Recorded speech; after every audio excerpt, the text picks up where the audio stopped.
من بكري راهم كاينين هذو الاطباق تاعنا تاع الكسكس، ودرك راهم يختلفوا. راهم كانت بكري يديروا غير تقليدي، دروك راهم دايرين حتى العصري. تروح باغ اكزومبل الوهران تصيب الاشكال في الكسكس، تروح للتلمسان كذا ومثليه.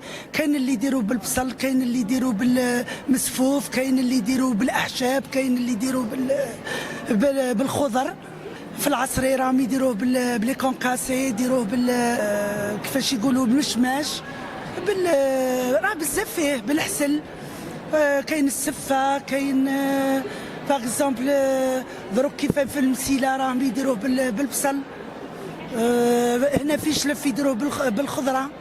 احنا كل تعودنا على المرقه بالطعام والحمص والخضره وهذوك الصوالح، حيتو انا هاد الخطره بغيت نكون كيما نقولوا احنا متميزه بالطبق تاعي. درت انا طبق عصري، كسكس بحلوه ترك، البيض، الجوز، اللوز والحسل. درته بالحسل كيما نقولوا احنا بالولايه منطقه سيق، ولايه معسكر، بلديه سيق بالضبط. احنا نديروا السفه، هذه هي.